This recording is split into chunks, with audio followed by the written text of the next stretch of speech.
Good morning everyone, মানিস ব্লগে তোমাদের আরও একবার ওয়েলকাম। তো আজকে দেখো পরীকে এখন স্কুলে নিয়ে যাচ্ছি, আর পরীকে ড্রেস পরাতে পরাতে বাবা অবস্থা খারাপ হয়ে গেছে। কত কি পরাতে হচ্ছে, স্কার্ট প্যান্ট আমরাও একসময় পরেছিলাম, আমি ওইগুলো তো উপরে জামা অনেক দিন অভ্যাসটা নিই, তো আবার মেয়ের বেলায় করতে হচ্ছে।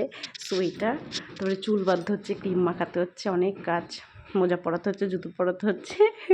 প্রচুর হাঁপিয়ে গেছি ড্রেস পরাতে পরাতে। তো পরি এখন ড্রেসটা পরতেই চায়, কিন্তু বেলটা কোমরের বাঁধতে চাচ্ছে না। তো যাই হোক, দেখো ড্রেস পরি, ওকে সোয়েটার পরিয়ে দিচ্ছে অর্জুন। এখন ও সোয়েটার পরে যেতে হবে, কেন বাইকে যাব, বাইকে ভালোই ঠান্ডা হাওয়া হাওয়া লাগবে ওর। বলেছি যে স্কুলে গিয়ে খুলে নেবো, কারণ স্কুলের ভেতরটা গরম লাগে। এখনও এখানে কুচবিহারে অতটাও ঠান্ডা পড়েনি, এখন গাড়িতে যেতেই যা একটু ঠান্ডা হাওয়াটা দিচ্ছে। তো এখন পড়ছে পরি মোজা, আর পরির ফ্রাইডে করে হলো এই ড্রেসটা, খালি একদিনই থাকে, শুক্রবার দিনকে ওর সাদা ড্রেসটা, আর বাকি দিনগুলোতে ব্রাউন মেরুন কালারের যে স্কার্টটা আর টপটা ওটাই পরতে হয়। আর শুধু একদিন এই হোয়াইট কালারের শার্ট আর স্কার্টটা পরে যেতে হয়।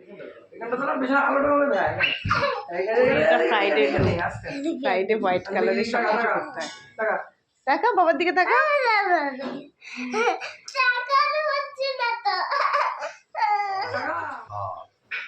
এই ওরে বাবা কে